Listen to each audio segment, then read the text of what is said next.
Chers téléspectateurs du micro du Pasteur Bobo, nous sommes encore avec Pasteur Joël Sindoué, analyste politique, intellectuel congolais, jeune, pasteur d'une église locale. Il a écrit, je crois, 2-3 livres. Il écrit encore. Il devrait être candidat à l'élection présidentielle, mais ça n'a pas été possible. Peut-être on pourra commencer par là. Bonjour, Pasteur Joël. Bonjour, Pasteur Bobo. Candidat président à l'élection présidentielle, ça n'a pas été possible. Bon, ça n'a pas pu être possible pour plusieurs raisons, notamment cette problématique de nationalité, de double nationalité.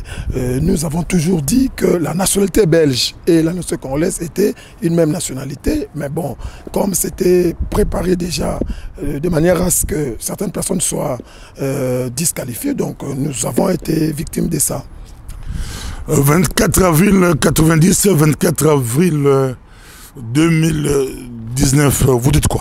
Ah oui, c'est vraiment une date très importante dans les processus même de démocratisation de notre pays, parce que chacun de nous est sans ignorer que c'est une date où, pour la première fois, le président Mobutu avait libéraliser les partis politiques et il avait fait, c'est un discours emblématique. Moi je trouve que c'est un, Pasteur Bobo, c'est un discours, si vous essayez de décortiquer, je l'ai ici, vous verrez que beaucoup de décisions qui se prennent aujourd'hui dans notre pays sont inspirées de ces discours-là.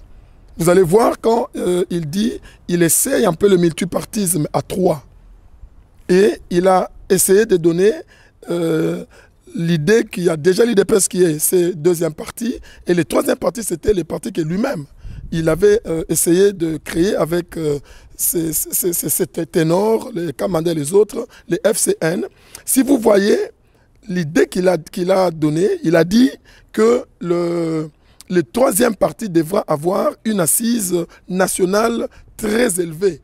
Et vous allez voir, c'est ce qui a fait que même le pouvoir de Kabila, dans l'élaboration de la loi électorale, ils ont fait allusion à cette partie-là en parlant de ce taux de représentativité de 1% pour les élections. Ils ont tiré ça de ces discours de Mobutu. Si je peux aller encore plus loin, vous allez voir aussi le Fonds commun de Congolais, FCC. Mais c'est tiré du FCN de Mobutu.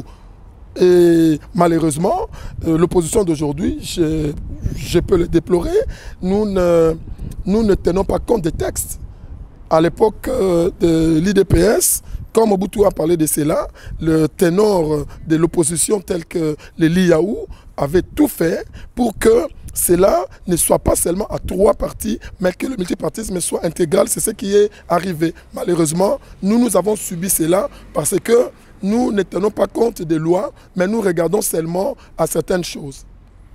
Aujourd'hui, est-ce qu'on a reculé ou on a avancé? Moi, je pense qu'on a reculé parce que les mêmes erreurs, parce que dans ses discours, n'oubliez pas, Mobutu a déclaré quelque chose qui a fait de lui déjà démissionnaire. C'est comme s'il avait même démissionné de son poste de président. Parce que la loi de l'époque, c'était la loi de 1975 qui, en fait, était la loi du 24 juin 1967, pardon, révisée et à son article 30.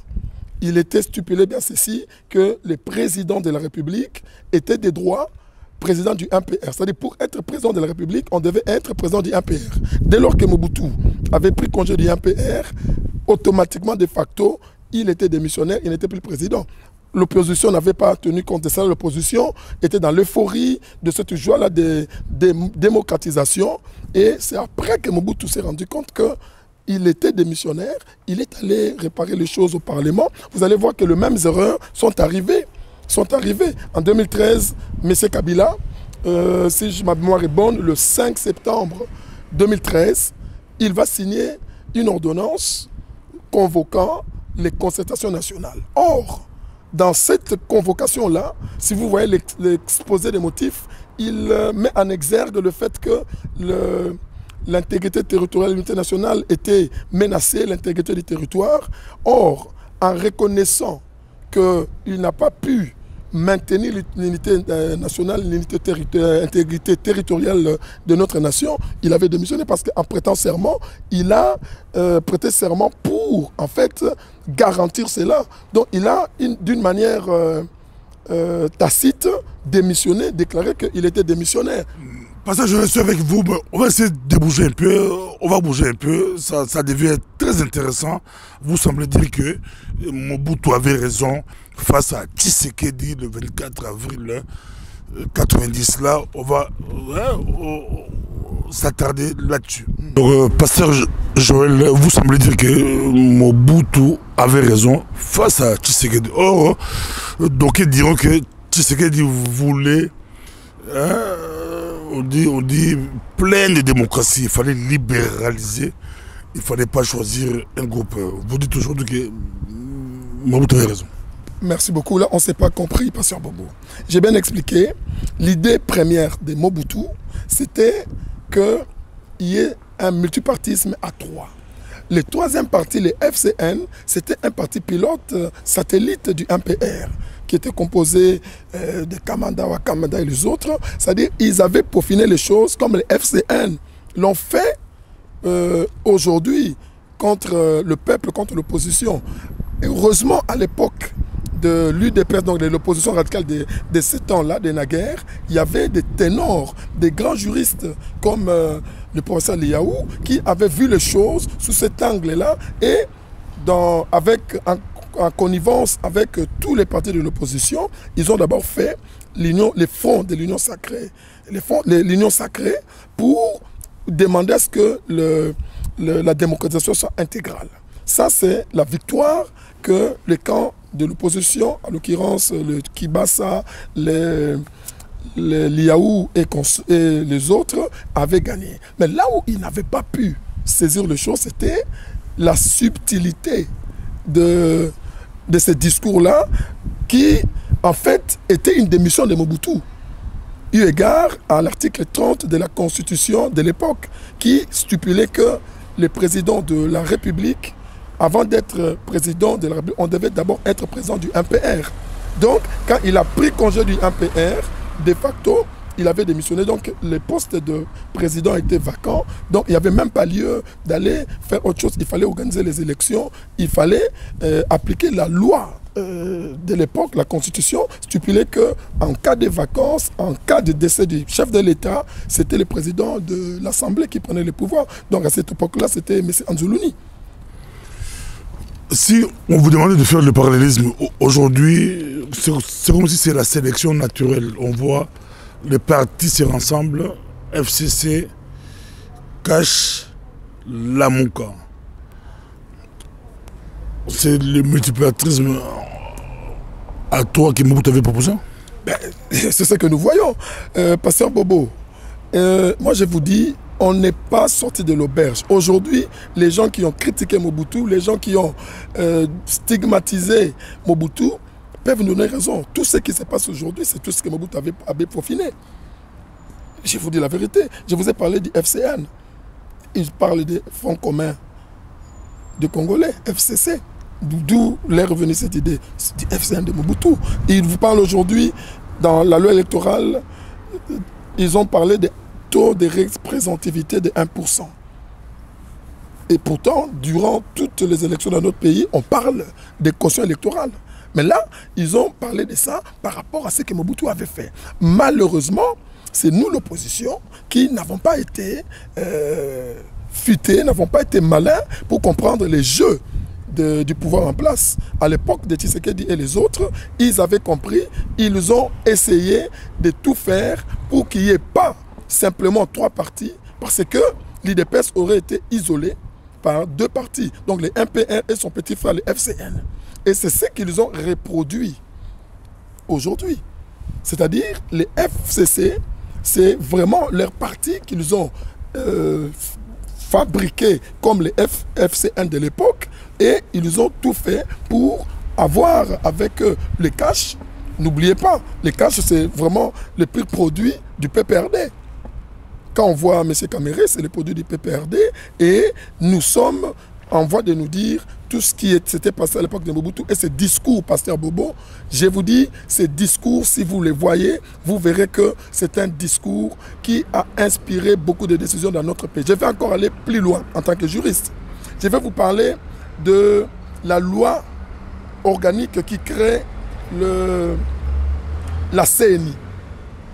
Vous regardez l'exposé des motifs, les préambules de cette loi, vous verrez qu'on dit que c'est un organe de décision, d'orientation et de politiques généralisées.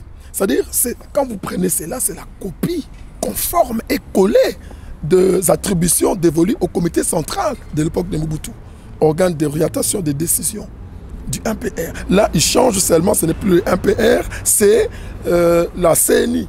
Donc c'est pour vous dire, Pasteur Bobo, tout ce qui se passe, qu'on le veuille ou pas, et c'est là que je m'en vais peut-être dire que tous les classiques du régime de Mobutu jouent un très grand rôle sur le plan stratégique de ce qui se passe aujourd'hui dans le FCC. La crise actuelle, est-ce qu'il y a crise post-électorale? Est-ce qu'il n'y a pas crise? J'aimerais bien avoir votre lecture. Quand on voit les Martin Fayulu, pour eux, on voit comme si la crise continue. Ils revendiquent toujours sa victoire. Quand on voit les Félix Tshisekedi et les autres, il faut tourner la page et travailler. Quelle lecture faites-vous dans la période post-électorale? Merci beaucoup, Pasteur Bobo. Aujourd'hui, je m'en vais dire une chose qui est importante en tant que juriste. Dans notre pays, il y a deux organes à qui la Constitution confie et l'organisation des élections et la gestion ainsi que la régularité du processus électoral. J'ai cité la CNI et la Cour constitutionnelle. Dès lors que ces deux institutions qui sont habilitées par la Constitution de gérer toutes ces choses ont reconnu une personne comme étant ayant gagné les élections, moi je pense qu'on ne peut pas parler des crises post-électorales. Moi je pense qu'il y a crise au niveau de la coalition FCC-CACH. Parce que maintenant, les tractations pour faire sortir les premiers ministres sont tellement en train de se tramer, sont en train de se tirer en longueur par rapport à cette crise-là. Parce que sur le plan constitutionnel, c'est la famille politique qui est majoritaire au Parlement qui fait sortir l'informateur, le formateur, puis le Premier ministre. C'est celui-là qui va former le gouvernement. Maintenant, il y a une ambiguïté là-dessus. Est-ce qu'aujourd'hui, on peut dire dans notre pays que la majorité parlementaire, c'est simplement les FCC ou bien c'est les FCC et CACH? Moi, je pense que c'est là où il y a ambiguïté. C'est FCC CACH, parce que c'est FCC CACH. Au niveau du Parlement, c'est confirmé, c'est FCC CACH. Si c'est FCC CACH, donc même un Premier ministre qui sortirait de CACH serait le bienvenu. Moi, je pense que même dans l'ère projection, si on doit parler en tant que juriste, en tant qu'analyste objectif, Pasteur Bobo, moi je pense que la personne de Vital Kamerhe serait la bienvenue comme Premier ministre dans le concept même de leurs négociations, de leurs accords. Et eux ne voudront pas, et c'est ce qui va créer vraiment une crise. Et dans cette crise-là, le problème, vous allez voir, même... Non, la coalition n'empêche pas qu'on puisse choisir un Premier ministre issu du parti qui a le plus de députés, M. Joël Sendou. Non, je vais m'expliquer. La Constitution est claire. La Constitution dit ceci. Elle stipule que, après les élections, c'est le parti majoritaire au Parlement qui, en fait, fait sortir un informateur. Cet informateur-là, sa mission, c'est de chercher à voir comment est-ce qu'il peut composer l'équipe gouvernementale. Et pour les cas d'espèce, nous avons déjà une famille politique qui est majoritaire. C'est le FCC. Maintenant, avec les accords du FCC et les CACH, on est en point de nous dire que l'informateur doit sortir soit du FCC, soit du CACH. Et c'est dès lors que cet informateur sortira et sera confirmé Premier ministre, c'est celui-là qui va composer le gouvernement. Maintenant, là où Pasteur Bobo, ils ne s'entendaient pas, c'est que les FCC avaient déjà son cahier, son programme. C'est-à-dire qu'ils ont déjà leur Premier ministre qu'ils ont préparé, ils ont déjà tout peaufiné. C'est soit au cash d'acquiescer, soit au cas de durcir son ton, et on va retourner dans une situation comme le discours du 24 avril 1990, où il y a eu une longue transition. Parce que n'oubliez pas, Pasteur Bobo, quand les politiciens congolais sont butés à une crise qui est constitutionnelle, institutionnelle, ils ne recourent pas à la constitution, mais ils recourent à des décisions, à des solutions politiques. Donc il y aura des négociations, il y aura des dialogues, et vous allez voir, il y aura des gouvernements d'union nationale, il y aura des gouvernements de réconciliation, et vous verrez que nous irons vraiment de crise en crise et de difficulté en difficulté. Pourquoi? Parce que c'est une crise qui est constitutionnelle, institutionnelle, mais nous allons chercher à avoir des solutions sur le plan politique, et c'est ce qui s'est passé après le discours du 24 avril 1990. Vous avez vu vous-même tout ce qu'il y a eu. Il y a eu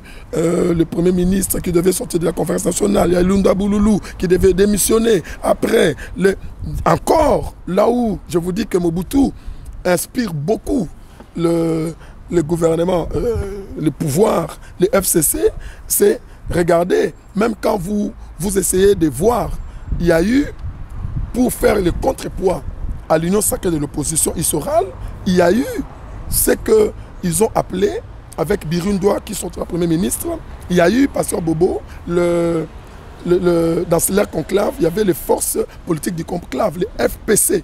Vous voyez, nous n'allons pas loin. FPC, FCN, FCC. Si les gens sont vraiment comprennent, font une bonne lecture de notre politique sur le plan constitutionnel, vous allez comprendre que nous ne sortons pas de l'auberge, nous sommes toujours là, et tout ce qui a l'ombre de ce discours du 24 avril 1990 est en train de hanter la politique nationale congolaise. Monsieur Joël Senghor, sommes avec vous. On dit que cela n'arrive qu'au Congo, ça n'a jamais été, on n'a jamais vu ça en Afrique, c'est une première. Même au Congo-Brazzaville où Sassou Nguesso avait perdu les élections face à Pascal Lissouba, il a quitté Brazzaville, il était à Paris. Nous, le président Kabila, il est toujours là, omniprésent, il tire des ficelles, ça se voit, il complique le nouveau président démocratiquement élu, selon si vous avez du cash ou de la mouka, on dit qu'il est démocratiquement élu, mais ça n'a jamais été vu à l'Afrique. Kabila omniprésent, Kabila tire les ficelles, Kabila complique encore. C'est quoi ça? Les élections. Il y a eu élection ou c'était deal? C'était autre chose? Pasteur Bobo, merci beaucoup pour votre question. Moi, je voudrais simplement vous dire une chose. Je reviens à ce que je venais de dire tantôt. Les problèmes, malheureusement, de notre opposition, c'est que nous nous occupons de futilités. Je vais vous dire une chose, Pasteur Bobo, j'étais toujours sur vos plateaux ici. Je vous ai parlé de ces problèmes quand il était encore au niveau des enrôlements. Je vous ai dit, regardez, il y a des enrôlements qui se font. L'opposition est en train de chercher des postes. L'opposition est en train de chercher à aller dans des dialogues. Il y a eu le dialogue de l'Union africaine, il y a eu le dialogue avec les accords de la SENCO. Toutes ces choses-là, c'était pour distraire l'opposition, parce que l'opposition ne voyait que les postes. Moi, je pense que si aujourd'hui, nous voulons, parce que, comme le dit un adage, qui veut aller loin menace sa monture, moi je pense que le mandat de 5 ans, Pasteur Bobo, c'est un mandat qui va passer. Qu'est-ce que nous avons comme perspective d'avenir pour les échéances prochaines? On n'en a pas. Nous allons continuer. Et à 2011, c'était la même chose. On était dans l'euphorie, on était dans des chimères, on était dans des choses qui n'étaient, on ne sait plus réelles, jusqu'à ce qu'on arrive au moment où il y a déjà une loi électorale qui était là, taillée sur mesure. Il y avait déjà des instances mises en place pour pouvoir à attirer les choses de leur côté et nous allons nous réveiller. Moi, je pense que c'est une erreur de notre part de pouvoir se distraire dans des futilités. Aujourd'hui, de la même manière que le FCC ont préparé les choses en avance, moi, je pense que la Mouka, ainsi que les autres partis de l'opposition, même de la diaspora, et les partis de la résistance doivent se mettre ensemble pour faire une convention électorale. Dans cette convention, on va essayer de voir comment est-ce que nous irons aux élections prochaines. Pasteur Bobo, les Belges ont pillé le Congo, le Léopold II a fait tout ce qu'il a fait, mais le Congo est resté toujours ce qu'il est. Moi, je vous dis, 5 ans, c'est rien. Mais voyons, ayons des perspectives d'avenir pour voir qu'est-ce que nous allons faire. Moi, je vais vous brosser un peu un schéma de comment est-ce que les choses vont se passer. Il y aura un moment où Fayoulou sera fatigué, Fayoulou sera lâché par ses alliés et on ne parlera plus des élections qui se sont passées. Et nous allons maintenant voir, peut-être à 2 ans des prochaines séances ou à 1 année, nous allons chercher à voir comment est-ce que nous allons faire. Or, dans ces entre-temps, il y a déjà eu le bureau de la CENI parce qu'au mois de juin, c'est la fin de leur mandat. Est-ce qu'on a déjà des perspectives de comprendre comment se composent ces bureaux, de qui sont membres de ces bureaux? On ne sait pas. Or, la Constitution est claire. L'article 211 nous montre que la CENI est vraiment un des organes, une des institutions d'appui à la démocratie. Alors, dans la loi organique qui crée la CENI, on comprend qu'il y a 13 membres qui doivent composer la CENI, Pasteur Bobo. Est-ce que nous avons déjà des stratégies? C'est pour ça que je lance un appel. Quand je lance cet appel, je pense que les partis de l'opposition, de la diaspora, quand je parle, il y a certains partis qui croient qu'ils sont traditionnellement importants, traditionnellement grands que les autres. Non, j'en appelle à la conscience de tous les membres de l'opposition, que ce soit des partis politiques ou de la diaspora ou de la société civile, de pouvoir essayer de comprendre. Parce qu'il y aura, il faut 13 membres de ce bureau. Il y a 4 pour le pouvoir ou la majorité. Il y a 6 pardon, pour la majorité, 4 pour l'opposition et 3 de la société civile. Et toujours dans cette loi-là, il est stipulé que le président doit sortir de la société civile.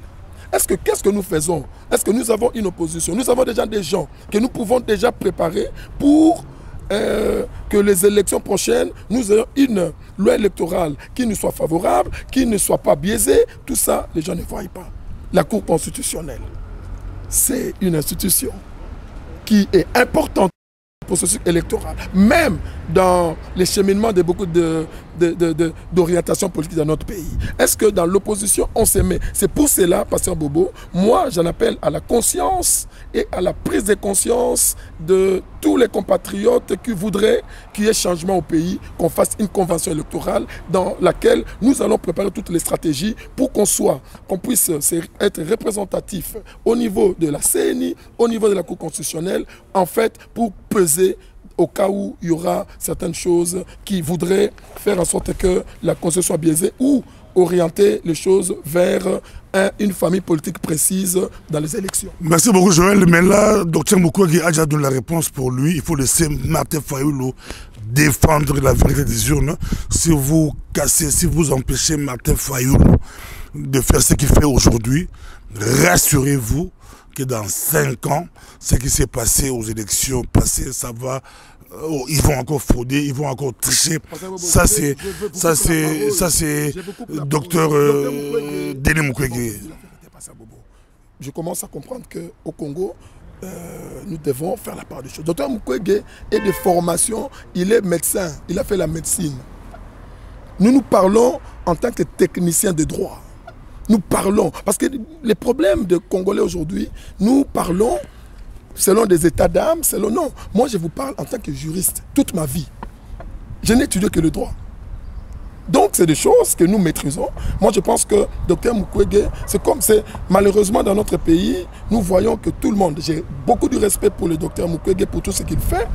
Il est vraiment quelqu'un que je respecte, mais je pense qu'il faut à un certain moment laisser certains sujets qui nécessitent l'expertise de spécialistes être débattu par les spécialistes. Dans notre pays, c'est comme ça, vous allez voir, nous tombons toujours dans des règlements politiques de situation constitutionnelle parce qu'on ne fait pas appel aux spécialistes. Vous avez l'habitude de recevoir des juristes ici, parler avec eux, ils vous diront. Pasteur Bobo, même l'interprétation de la loi, de la Constitution. Parce qu'aujourd'hui, je vois les gens passer, interpréter l'article tel et dit ceci. Mais pour interpréter même un article de la Constitution, Pasteur Bobo, ça demande beaucoup de choses. Il faut s'en référer à l'exposé des motifs, au préambule, même aux travaux préparatoires de cette loi-là pour arriver. Et même le même article que vous pouvez citer aujourd'hui a des ramifications dans la même Constitution. Et d'autres personnes ne font que la compréhension sémantique ou grammaticale des articles. Or, il y a des choses qu'il faut, et je vous dis la vérité, Pasteur Bobo, pour renchérir par rapport à ce que vous avez dit, moi je pense que Tshisekedi Étienne, en 2011, avait revendiqué tout haut l'impérium. Nous avons vu la même prêter serment. Où est-ce que ça nous a mené? Moi je pense qu'il faut poser des actes concrets. Il faut poser des actes concrets. Qu'est-ce qu'il faut? Je vous dis, ne nous laissons pas, ne dormons pas sur nos lauriers. Il faut poser des actes concrets. Qu'est-ce qu'il faut? Il faut arriver à faire une convention électorale de l'opposition, nous positionner. Il y a des postes pour la CNI. Nous devons prendre ces postes-là. Nous devons avoir la société civile avec nous. Nous devons aller à la Cour constitutionnelle, avoir des postes jusqu'à ce que, bien vous allez voir, nous arriverons à équilibrer les choses et nous aurons quand même gain de cause. Moi, je pense que c'est maintenant qu'il faut le faire et non... C'est maintenant qu'il faut le faire, c'est Joël Sendoué. Ça a été un plaisir pour nous de vous avoir, mais on pourra juste terminer en Lingala. Hollandi, Pasteur Walesa, Kabundu Walesa, auto-répondre. Yo Betaki Lobby, il y a déjà répondre, à s'expliquer par rapport à prophétie, vision, ou à l'obé qui est Ekoinda, qui était Ekoinda de la présidente de la République, à s'expliquer hollandais, tout ce que ça a réactionné. Ouais, merci beaucoup, Pasteur Bobo. Nabanza, lobby, na ebisaki bato, nyoso, likambo moko eza letomba makasi, eza nini. La sepeli na yoki, ndenge mosala nzambe walesa a lobby, j'ai béni le Seigneur parce qu'il a donné une précision que je n'avais pas. C'est qu'il a dit Yetangwa lota kabandoto et kokisamaka. La kisamakambela lotaki et kokisamaki. C'est là qu'en tant que théologien, je vais vous expliquer la différence théologique qu'il y a entre une vision et un rêve. Dans la vision, l'homme est frappé, Pasteur Bobo, vous êtes pasteur comme moi, il est frappé par rapport à ce qu'il entend. C'est comme ça, vous allez voir même dans Genèse 15, la Bible dit, Abraham était là, il a entendu dans une vision, une voix lui dire sors. C'est-à-dire, la vision, nous voyons des choses, mais ce qui nous oriente, c'est la voix. On vous dit fais ça, fais ça, fais ça. Maintenant, dans Genèse 12, lui, Genèse 15. Oui, c'est 15. C'est 15. C'est là où il lui dit de sortir, de regarder les étoiles et les sables, lui dit telle sera ta postérité. C'est Genèse 15. Maintenant, Pasteur Bobo, vous m'avez fait perdre le fil de mes idées. Maintenant, Pasteur Walesa a bien dit qu'à l'otaki. Donc les rêves, maintenant dans les rêves, la définition théologique et technique du rêve, c'est l'homme est frappé par ce qu'il voit. Il n'entend pas. Donc, on appelle ça exemple, il y a un film à Charlotte Zarotala. Oyo Kamaloba Tozomona. C'est-à-dire, il y a comment interpréter. Oh, l'otaki comment loba. C'est souvent entiché d'erreur parce que l'homme peut être influencé. Il y a rodé l'interprétation. Il y a très rodé. Avec ce domaine là, il y a maîtrisé en gros. Soit l'autre d'auto, avec ratakate, avec l'autre la communauté politique, Chadari, ratakate, avec oui, ben, je ne mets pas en doute le don que Dieu a mis en son serviteur, mais simplement, moi, je vous explique. Soit c'est erreur, et ça, à niveau, il y a interprétation, il y a sagesse, il y a sa message. Interpréter ma bé. Non, l'interprétation peut être bonne, mais la sagesse de donner les messages. Parce que Bobo... Il fallait passer par Félix ou ma famille. Passer par Félix ou même Félix, le président, son excellence. Hein, on doit donner à tous un tout honneur. Ah oui. Quand tu viens à Macron, tu viens à Félix Azoboyango, son excellence, son ami. Non, moi je l'ai dit. Pasteur Joël. Non, je l'ai dit pour que les gens... Même hier, je peux te demander son excellence. Non. Son excellence Jésus-Christ. Makamboyo. Il y a polémique dans la poto. Il n'y a pas dans la poto. Tout le monde Macron, tout le monde Obama, tout le monde Trump, tout le monde Kaka. Oui. So babengi Félix Tshisekedi ba minimiser quand tu benga ba Macron, ba Obama, ba Trump. Omoni pasteur Bobo na zala les aux la RTNC na ndimi la RTNC son excellence sur le bien on va katayo a aux la micro du pasteur Bobo so bengi son excellence ba tu va surtout on dirait RTNC. Non, ce n'est pas la RTNC. Je pense que Yango et Zelokoyo, je voulais même m'adresser à tous les serviteurs de Dieu, mes collègues, par cette vidéo. C'est que le pasteur Walesa a fait, on peut aujourd'hui reconnaître cette erreur-là, ça nous arrive à nous tous. Mais il ne faut pas oublier que nous sommes dans un pays, comme nous disons, des droits. Si Félix, tu veux que je l'appelle Félix, c'est bon. Si Félix Tshisekedi était, si il était quelqu'un qui voulait des polémiques, qui voulait qu'on puisse le voir, son équipe pouvait intenter une action en justice contre M. Walesa pour, je vous dis bien, pour offense au chef de l'État, parce que c'est ce qui dit la loi. Et c'est une loi, Papa Sœur Bobo, qui date de depuis 13 décembre 1963. C'est la seule loi qui, en fait, qui montre que la personne du chef de l'État est inviolable. Donc, c'est une institution. Donc, quand on présente des choses telles qu'elles étaient présentées, c'est en fait une offense à la personne du chef de l'État. Et comment est-ce qu'on définit l'offense? Je vais vous expliquer comment est-ce que l'offense est définie selon cette loi-là, Pasteur Bobo. L'offense est définie comme étant une diffamation, un acte d'irrévérence et même que ce soit verbal ou par des signes ou des photos. Pour les cas d'espèce, mon collègue a vraiment est passible d'offense au chef de l'État et cela peut même faire qu'un juge d'instruction soit choisi pour établir le fait. Si le juge d'instruction établit le fait sur base des informations, sur base des enquêtes, sur base même d'une audition qu'il aura faite au pasteur, le pasteur peut être inculpé. Il peut être inculpé. Mais c'est que moi, je pourrais, en tant que pasteur, demander au président Félix de pardonner. Vraiment, cet écart de langage, cette erreur-là du pasteur, ça nous arrive de nous égarer, qu'il puisse les pardonner.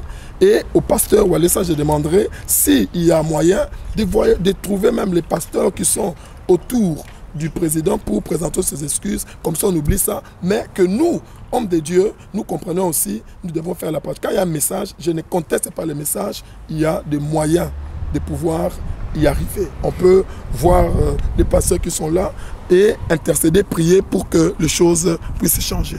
Merci beaucoup, c'était pasteur Joël SN2, vous l'avez écouté, il revient encore régulièrement, nous sommes avec lui comme il est consultant, juriste au micro du pasteur Bobo. À la prochaine, merci.